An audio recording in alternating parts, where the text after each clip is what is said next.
Welcome to the Fantasy Football Clown Show. I'm your host, Ed Smith. Today I'm along with my co-hosts, Brad and Justin, and we're going to dive into another. We've finished more of the Elite Eight, and so I'm going to actually dive into my team that I drafted in the A division this week, and just kind of give you some insight on the why behind how I drafted. And so want to just kind of feature that next week. We're going to actually feature Brad's team. And if you rewind the tape, you would have seen Justin's team just last week. So, make sure you check that out as well. Would encourage you to hit the like button, hit the subscribe button, and any comments you have. We always like for you to beat us up a little bit and tell us how dumb we are. And remember, we are clowns. So, that's what's expected. As I look at my team, so I really looked at this, and I guess I'm going to divulge it here. With 96 teams to beat 95 other ones, I thought that balance was going to be the name of the game. And I really thought that to get a competitive edge and win year one was probably not something I could conceivably guarantee, because injuries are going to happen from places I don't expect. So I was kind of thinking, okay, I want to build for the future and become elusive.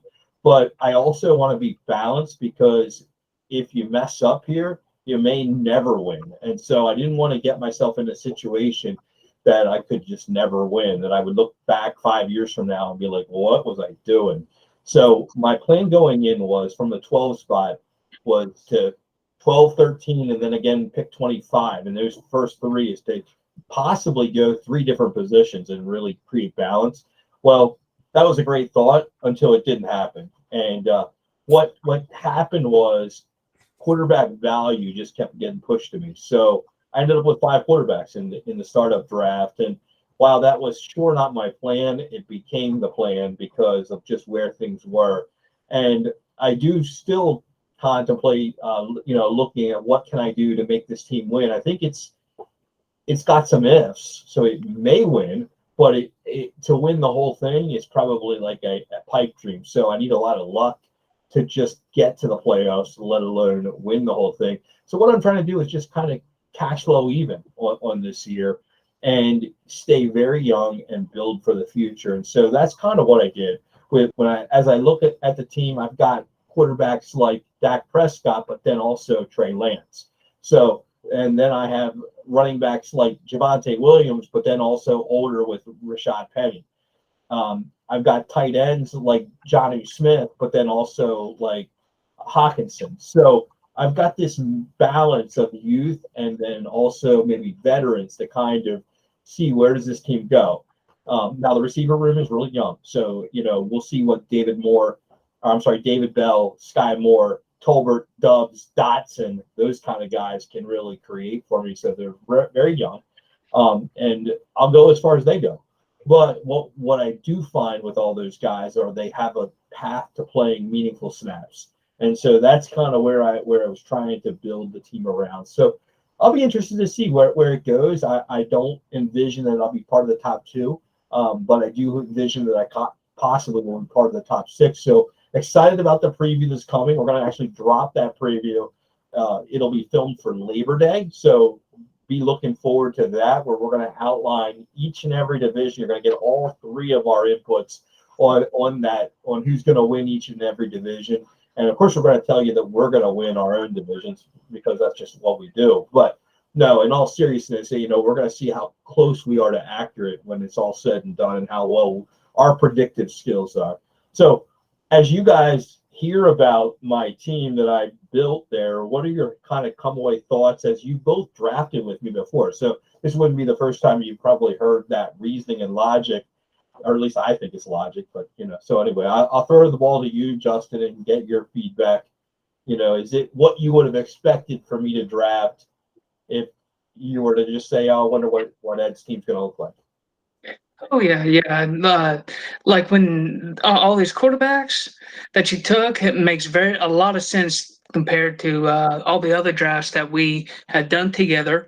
And then I've also noticed that you really like to stay kind of really young at your wide receivers. So you hit the wide receivers pretty young there, and I know you like your tight ends too, with the tight end premium leagues that we have, and hitting T.J.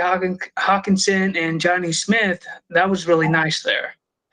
I thought that was a pretty good combination there.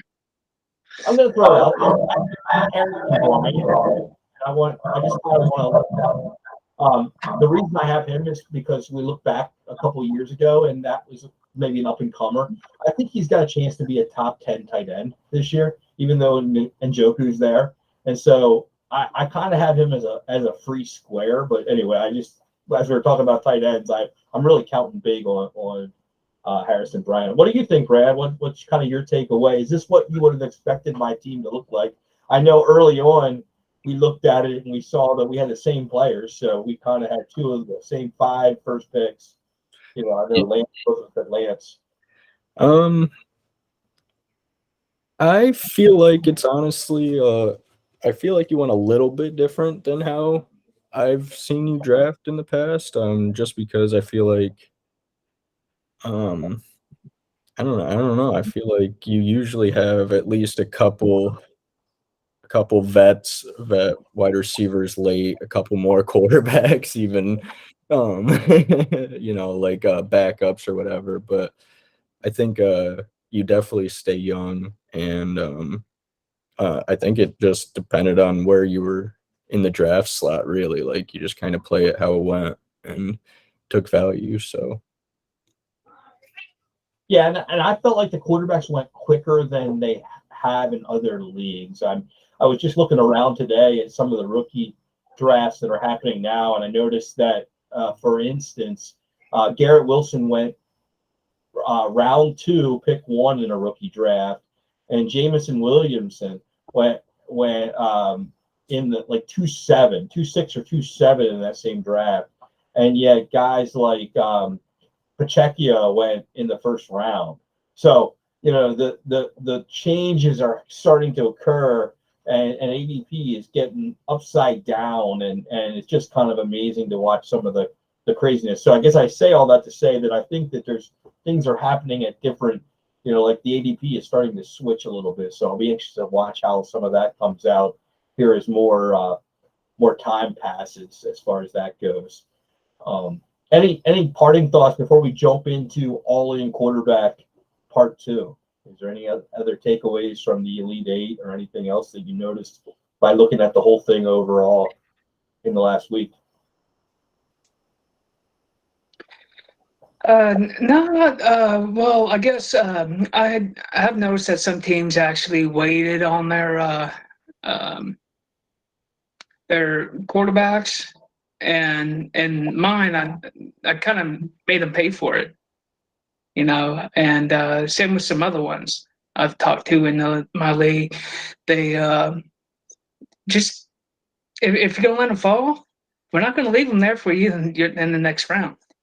And of course, a lot of people got upset at it, but it is what it is. That's it.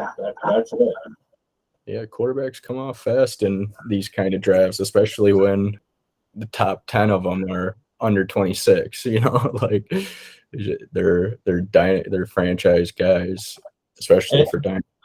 And 40 points a night out of that position, and they're 8% of the overall starters. So it's a lot of the points are right there.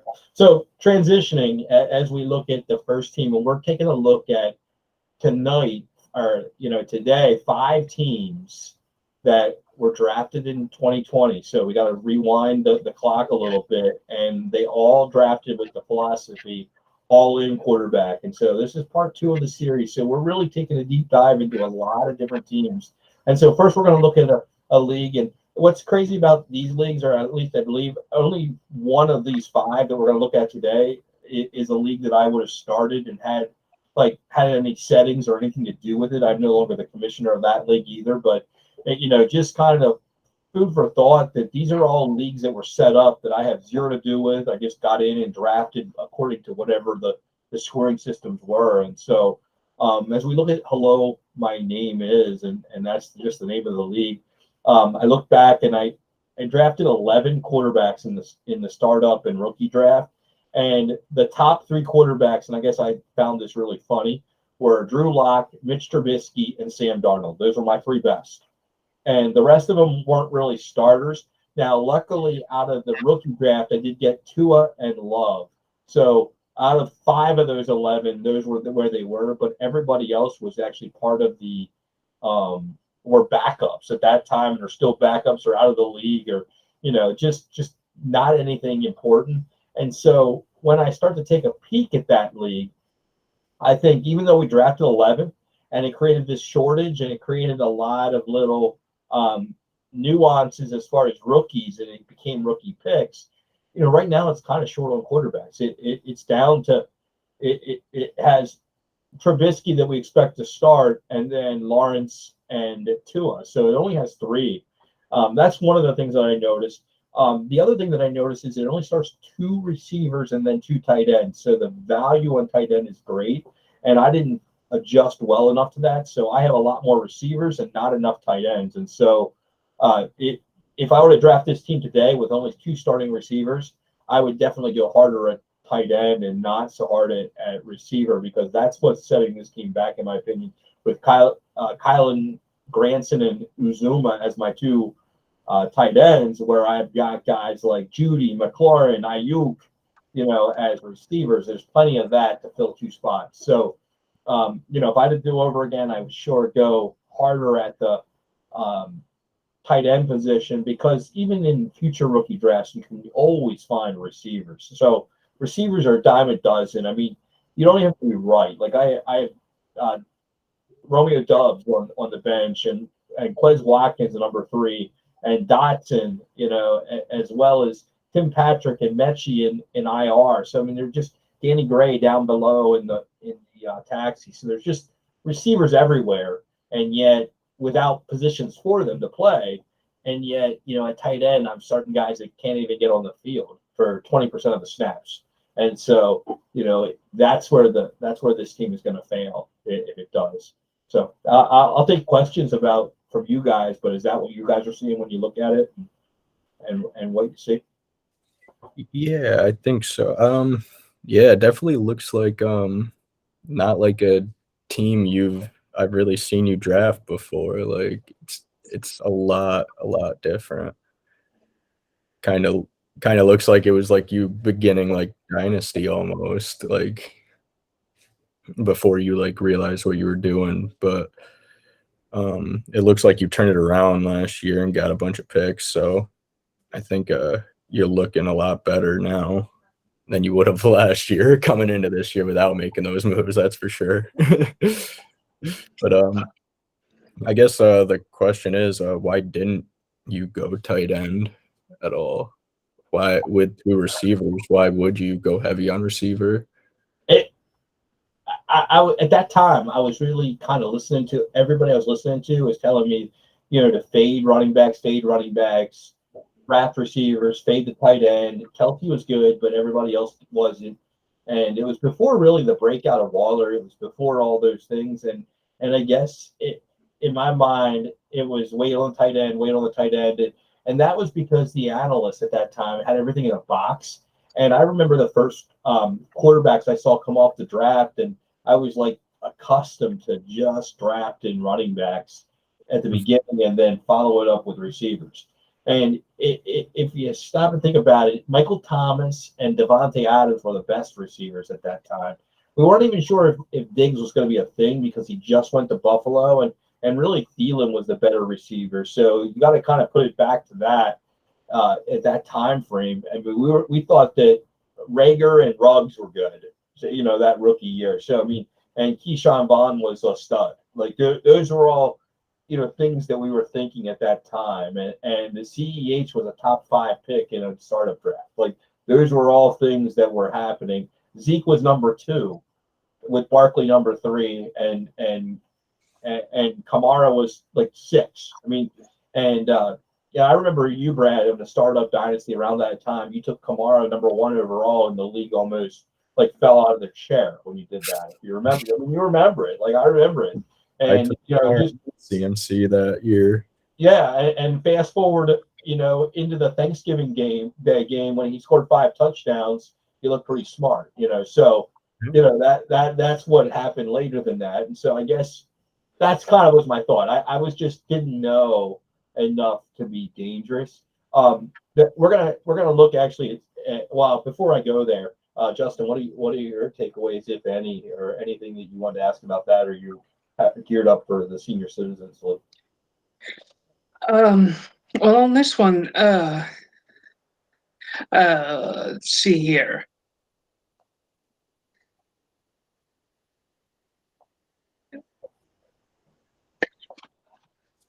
I guess I really don't have anything to add after that, because that was a good question on that. Why'd you wait for quarterback for on those tight ends? Yeah, I mean that was really. I think it was just a miss, and so I think that's one good example of. I mean, I'm really confident in my style, but one example of how I got. It was before I realized you have to control a draft board, and I didn't control the draft board, and I let the draft board control me. And as we see 3 years later, the team's better today than it was at the beginning, but it still may not be a stout team like the 4 that we looked at last week. All 4 of those teams we looked at last week are going to win. Like they're good. They were solid. This week, that first one there, it's going to depend on some rookies, before we get there. Looking at senior citizen, I think we're going to take a peek here. And one of my observations here is now this one comes out to the 3 wide receiver, 1 tight end, 3 flex.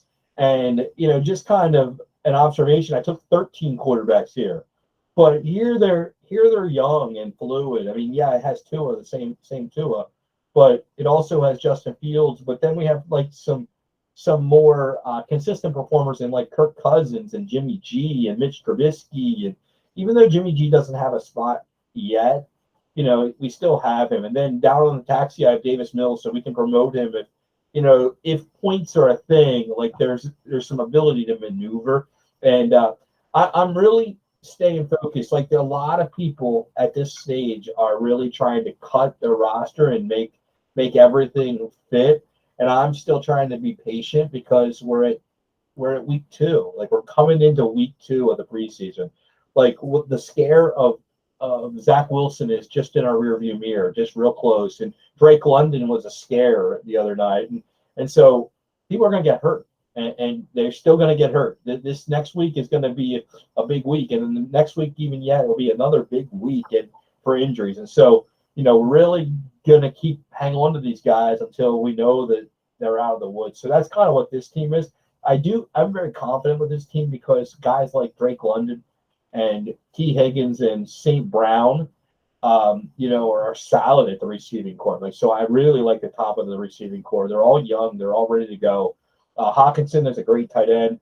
And then the running back core, while I'm a little bit worried about Gibson having Akers behind him, to be able to put right in there, and Barkley, I feel like there's enough running backs there that it'll be fine. Like it'll just work its way out. It's a little light because, behind that on the bench, it's pretty light, but, just kind of waiting for everybody else to come into their own. And so I feel like there's a running back will maneuver, and then down in the taxi, there's guys like Spiller and Ford. And I'm not sure that we know what the Browns running backs look like yet. So, still think in my mind that we're going to see possibly a Hunt be on the move, and then all of a sudden Ford is a thing. And, maybe not, but I wouldn't be shocked if some of those kind of things happen. I wouldn't be shocked if Spiller gets more run in for the Chargers. So those are things that I guess I look at it with this team, and it's just kind of waiting. And I feel like it's young and it's poised, and it'll perform.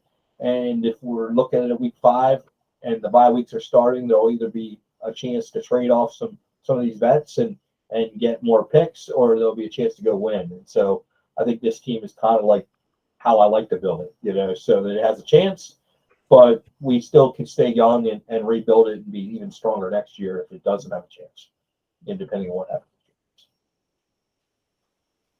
Okay, well, I got a question for you here. So, in the startup draft you did, with all the quarterbacks, was this when you were thinking about,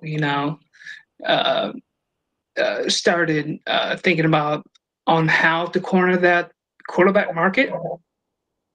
So a lot of the quarterbacks, I give these outlandish numbers, and and we'll get to that, possibly a little bit next week with some of the teams we're going to preview. But just to give a little bit away, so a lot of times I'll draft backup quarterbacks, and I'll draft those backup quarterbacks if it's a 30-round draft from 25, 26, 27, 28, 29, and 30. So 6 picks at the end, right? Takes the number from, let's say, 6 to 12. Now, those two things do two things. I can do two things with that. One is if I drop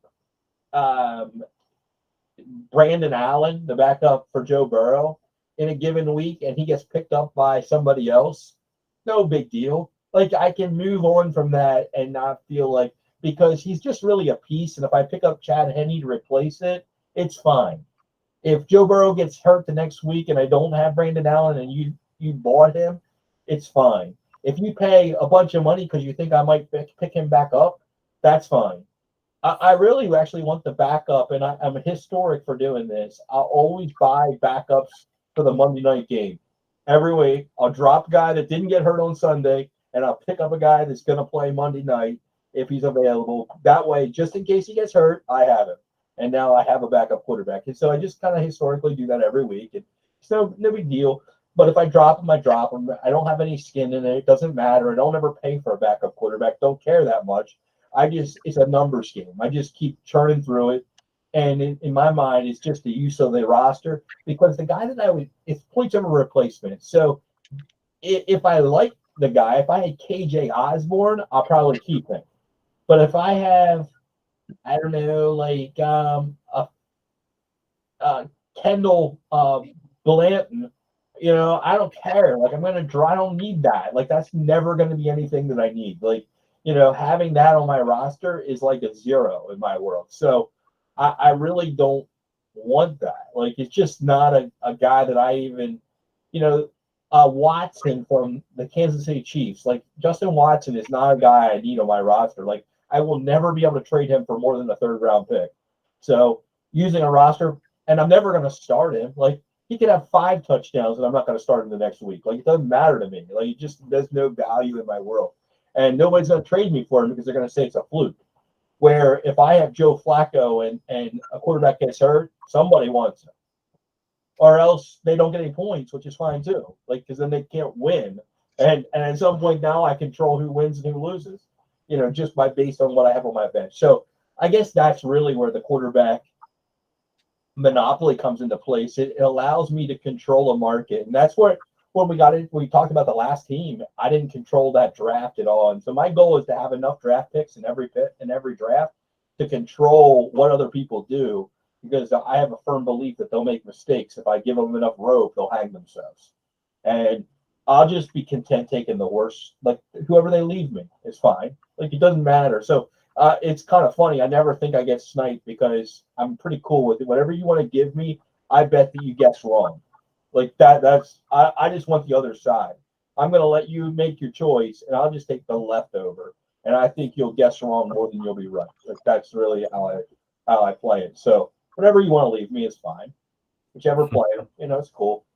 And I'll just, more times than not, you'll get aggressive and you'll make a wrong prediction. So that's kind of my attitude. And I just kind of play the house in the gambling world. You take whatever side you want. And I think more than 50% of the time you'll be wrong. And I'll just take the leftover and let your aggressiveness go. And so that kind of reminds me of Elite Eight. I've made very few trades because, I'm just letting them all make a bunch of trades. Somebody will make a mistake. I don't know who. I'm not smart. Like, I have no idea, but somebody will. Like, they can't be right every time. Like, there's no way. So they'll trade themselves out of wins. I'll just sit there with my standard team and eventually win by doing nothing, just watching. So, High Life is a team, and this one, this was my second IDP team, and we're going to take a look at it. I actually won this league in year 1, and I built it for the future, and I won this league. And what's crazy about winning this league in year 1 is this might be one of the most frustrating teams I've ever had, because I won in year 1 and didn't win in year 2, and it got worse, and it drives me batty. This is IDP. I don't think IDP matters at all. I think it changes every year. So kind of ignore that it's IDP because those guys don't matter. Like they don't matter. They're the last guys that I picked every time. And I just wait. And it's bad weak side linebackers or starting weak side linebackers on bad teams get the most tackles. That's what I see. And so that's really what IDP is. But the skill position here is pretty top heavy. Like it's really good.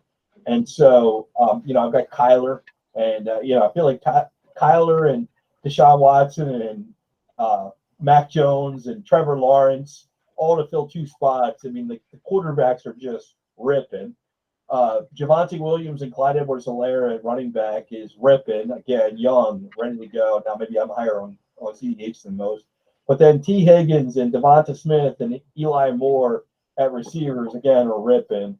And then Kyle Pitts at tight end is ripping. And Hunter Renfrow and Mike Williams type of guys at the behind him at the flex are again ripping. Like I expect this team to just be back and win again. Like I think there's enough here that, and then there's running backs on the bench that can take over if we need. There's receivers on the bench that can take over if needed. And I mean, it doesn't even matter with injuries. Even tight ends on the bench, Knox and Fryermuth and Fant, all to fill in behind Pitts. If Pitts gets hurt, no big deal. We'll just throw another guy in. Like I feel like this team is that like that. Quarterback gets hurt, fine.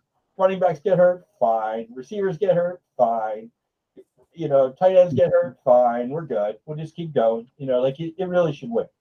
I'll be shocked if this team doesn't win, but then again, last year it didn't. So, anyway, that's kind of my takeaway. But yeah, it won in year 1, didn't win in year 2, so now we'll see what happens in year 3. You guys think I'm crazy? No, I think it's a pretty good bet. It looks like from the league that you have pretty good depth on your bench to go for any injuries you might account for. And like you said, honestly, in this league, IDP doesn't matter that much because it looks like there's plenty of defensive guys on the free agent wire, guys like AJ Terrell. There's no reason to worry in this league, I wouldn't think. Yeah. You would have to trade yourself out of wins. And yeah, it's got draft capital coming up, so it's just ready to go. Like it just is ready to go. Like it's ready to go. I told you guys we were going to talk about a league that I started, and that's the High Stakes Family Business League, and that's a series that I had, and no longer have those leagues anymore, but play in it. And it's a 14-team league, a 14-team Superflex league is tough. I mean, that's just means the quarterbacks aren't very abundant. I'm really most proud of this league where I didn't draft them at the beginning, but the tight end room with 2 tight ends in a 14-team league, even though the premium's not crazy, Pitts and Fryermuth make this tight end room about as good as you could possibly get. I mean, it's really good. And now an injury though will change the whole dynamic. And the running backs are old, Fournette, Montgomery, so they could go away quick. And even though Damian Harrison and Michael Carter, like their roles aren't as defined as I'd like. So 14-team league, like this team needs to win this year, even though you say the tight ends are young, the running backs are old. However, I guess I always go back to when you have guys like Josh Allen as your quarterback in a 14-team league, you have a shot. Like you always have a shot when you start with that, and then I look at how many first round picks do you have in a 14-team league here, and we at least have Josh Allen and Kyle Pitts. They at least have 2 top 14 players in the startup, right now. So, it's at least on the right path to be in a pretty decent team, and 8 teams make the playoffs. So I guess I look at it and say, get the playoffs and win $1,000. That's what this one wins to win. So that's what I'm looking at here, and just trying to fill in with running backs behind and Spiller and Algier behind. Right. About that, the injuries at your tight end position. If you ever get one of those injuries, I mean, yeah, I definitely agree. Could run into some trouble there, but then again, you still have Zach Gentry, the backup tight end from Pittsburgh, out there to be able to pick up and plug and play. And for him, and I know Blake Bell is behind uh, uh, Travis Kelsey in Kansas City, and he's also out there to pick up and maybe plug and play. But it's very slim pickings out there on the free agency market to help if you get an injury there. Well, and I've Bellinger and Gray on the taxi. So, speaking of Kansas City, Gray's at least a young guy that gets some touchdown looks. But Bellinger may be a starter in New York, so we'll see. Yeah. I just never like to count on rookie tight ends until we see him on the field. So we'll see what he is. So it might not be quite as bleak, but and I think he'll get some points, but it'll be just it won't be Kyle Pitts or Freiermuth. If it won't be a strength. I get that. I'm one injury away from not having a strength anymore, but I go back to in my mind and say, well, I got 3 quarterbacks in a 14-team league, and Mac Jones and Josh Allen could be doing worse. I've got 2 guys that are in the top 20, and got number 1, and so I got number 1 tight end, number 1 quarterback, and so we're at least off to a start. And playoff Lenny, maybe playoff Lenny can be playoff Lenny is what I'm hoping for. So that's kind of where we are there. And 14-team league, they're all deep. They're all really deep. Stay Thirsty is the final league we're going to just jump in with all-in quarterback and where we drafted. And here I drafted 9, and it just isn't enough. But what's kind of fun about this league is Justin plays in this league too. Now he took over an orphan. He didn't jump in at the beginning. And I'm pulling up a trade that he offered me here. He's selling away his future 2024 picks for Freiermuth, and it's good to go through this because what I do first of all is I'm all about profit. So I always take a peek at the player that I'm getting. See, what did I buy him for? Where did I draft him? So I would have drafted him in 2021, and I'd say, okay, when I drafted Pat Freiermuth, and it would have been in the 2nd round. Is he better today or worse? And I'm going to tell you that I have a better opinion of the Freiermuth today than I did back then. Like I just think he's better. And so this is another 14-team league, and just knowing even though there's only 1 starting tight end, I'm gonna I wouldn't go that way, but I think it's more that I just want to, even though I have this tight end, I have a lot of tight ends. While I like to make people sell their future, I do. I like because that gives me a control piece, and I think that there's a way for them to possibly things to go blow up by the time it gets to 2024. So I actually kind of am more in favor of the 2024 than 2023 because a lot can happen between now and then. As we look at these teams that I drafted just 2 years ago, or going into year 3. I think that that makes some sense, but here I want to stay profitable with a guy that I think is a good asset. But it's a reasonable trade, and so I respect that somebody would give me that trade offer. And it was thoughtful because he sees that I have 6 tight ends that all could start, and I can only start 3 of them. So it was even logical to see, okay, does he hit me at the right emotional moment? So it was a good move. But yeah, this team I look at and I'm like, geez, I have way too many tight ends and I don't have any receivers and I got to trim roster spots. I got to get rid of 7 guys. But unfortunately for you, Justin, like Wesley looks like a drop. P. Ryan looks like a drop. Like I've got some Slayton isn't going to make the team, so he's going to be a drop. Bo Melton's going to be a drop. I got some guys who drop. So I'm not, if there's no injuries, if we have no injuries, I still got guys to drop. And Tariq Cohen, he'll get dropped. I can promise you. He can sign with I don't care who, and I'm not going to keep him. So, there's going to be guys that get dropped. And quite honestly, I mean, before I drop my studs, I'm going to drop Tyrod Taylor, even though he's the backup to Daniel Jones. Like, I don't care that much about him. Like, I'm not going to drop a player I'm not going to drop Spiller to keep a handcuff. I'd rather not. The other reason I have the handcuff is he's a 2nd and a 3rd round rookie pick. So I look at what do I have on my bench? Oh, they're better than a third round rookie pick. Well, then they're set. So that's kind of the theory of it. But I digress. Is that why you sent me the trade, Justin? I did. I noticed that you had and I think embarrassment, the riches. I know it. I'll be tough to sell one off and try to get top dollar for it. But since I took over the Orphan, I mean, this team is bad that I took over.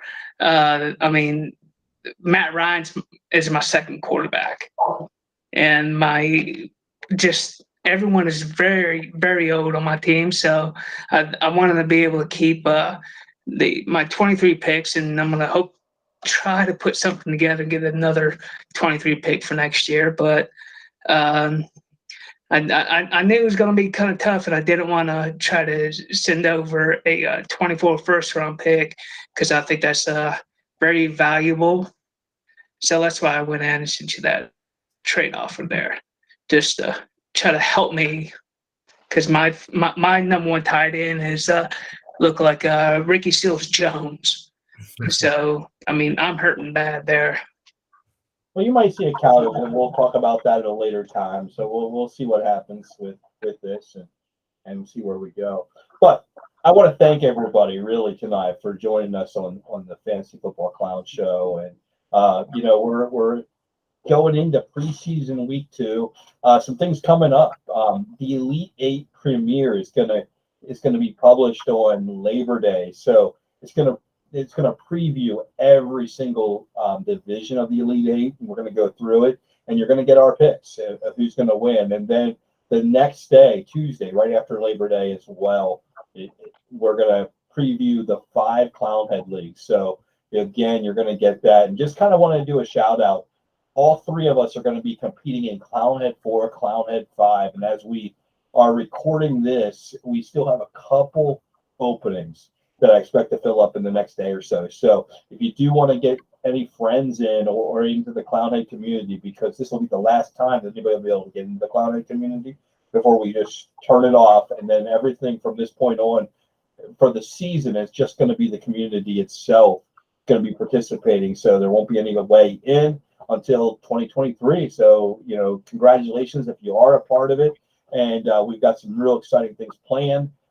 With some interaction and some time to just us to kind of pick your brains as you win, different weeks and how did you do it? So we're excited for that.